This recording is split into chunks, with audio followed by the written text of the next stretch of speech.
ጋለን 3 ማንኪያ ስኳር እናደርጋለን። ይሄንን በደንብ አርገን ካሟሟን በኋላ ዱቄት እናዘጋጃለን። እኔ የተጠቀምኩት 2 ኩባያ ዱቄት ነው። ማንኛውም ዱቄት ሱቅ ላይ የሚገኝ 500 ግራም። ትንሽ ደግሞ ጨው እናደርግበታለን ለቴስቶ።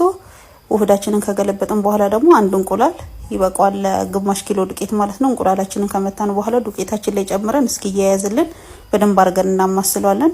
ሲያያዝ ደግሞ በእጃችን በደንብ አርገን እሽት እያረግን እያየን ውሃ የሚያንሰው ከሆነ ወይ ወተት እየጨመርን እናቦከዋለን። ዱቄቱ በደንብ ከተያያዘን በኋላ አሪፍ ውፍረት ሲኖረው እንደዚህ ግራናይት ላይ ወይ የሚመቻችሁ ቦታ ላይ እንደዚህ በእጃችሁ በደንብ መታሸት አለበት። እንደዚህ ቆንጆ ሆኖ ከታሸልን በኋላ ደግሞ በቂቤ እናላላዋለን። እኔ የተጠቀምኩት ኦመር ቂቤ ነው። 1 ሾርባ ማንኪያ ይበቃዋል። ኦመር ቂቤ አርገን ደግሞ ቂቤውን እስኪሟሟ ድረስ እያሸን በደንብ ውስጡ እስኪገባ ድረስ እናቦከዋለን። አብኩተን ስንጨርስ ጎርጓዳ ሳችን ላይ ቂቤ ቀብተን ሊጣችንን እንደዚህ አስተካክለን እንደምታዩት ላልቷል። ጎርጓዳ ሳችን ላይ መልሰን በላስቲክ እንሸፍናለን። ላስቲክ ከሌላችሁ ጨርቅ መጠቀም ትችላላችሁ።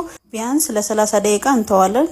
ከ30 ደቂቃ በኋላ ሰዓት የሚያስጨምረው ከሆነ ደግሞ እንጨምርለታለን። እስከዛ ድረስ ደግሞ የቸኮሌታችንን እናዘጋጃለን። እዚህ ጋር ደረቅ ቸኮሌት አለኝ፣ ነጭ ቸኮሌት አለኝ። ጥቁሩንም ነጩንም እንደዚህ አድርገን በውሃ እናቀልጠዋለን። ደረቅ ስለሆነ ደግሞ አንድ ሾርባ ማንኪያ የሚሆን በትንሹ ቅቤ አርገን በደንብ አርገን አደባልቀን እናዘጋጃለን። ሊጣችን እንደምታዩት በደንብ ኩፍ ብሏል። እንደዚህ አየሩን በደንብ ማስወጣት አለብን።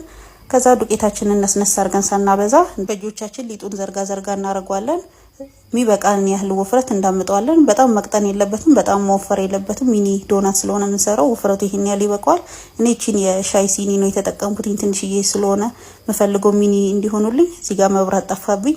ከዛ መሀሉን እንደዚህ ቅርጽ ካወጣን በኋላ መሀል ላይ ያለችዋን ደግሞ በእንደዚህ አይነት ቅርጽ ማውጫ ካላችሁ በማንኛውም ወጣ አርጋችሁ እንደዚህ ፓትራ ላይ መደርደር አለብን። አሁን ጠራን ሊጥ ደግሞ ድጋሚ በደንብ አብኩተን እንደዚህ ዳምጠን ደግሞ ሌላ ሁለተኛ ዙር ዶናታችን እንሰራለን። እነዚህ ደግሞ ክቦቹ እናስቀምጣቸዋለን።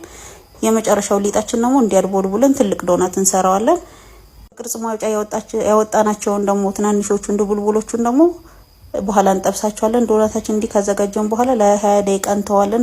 ፕላስቲክ እና ጨርቅ ሸፍነን ከ20 ደቂቃ በኋላ እንደዚህ ቆንጆ ሆኖ ኩፍ ብሎልን ተነፋፍቷል። አሁን ወደ መጥበሱ ነው የምንሄደው። ጣፋጭ ሁሌ የሚሰራበት ንጹህ ዘይት አለኝ።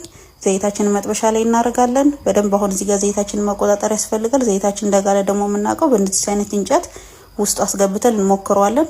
የዘይታችን ሙቀት በ160 ዲግሪ መሆን አለበት። ከዛ በላይ ከጋለ ይቃጠላል። ይሄ ዶናት አይሆንም ማለት ነው።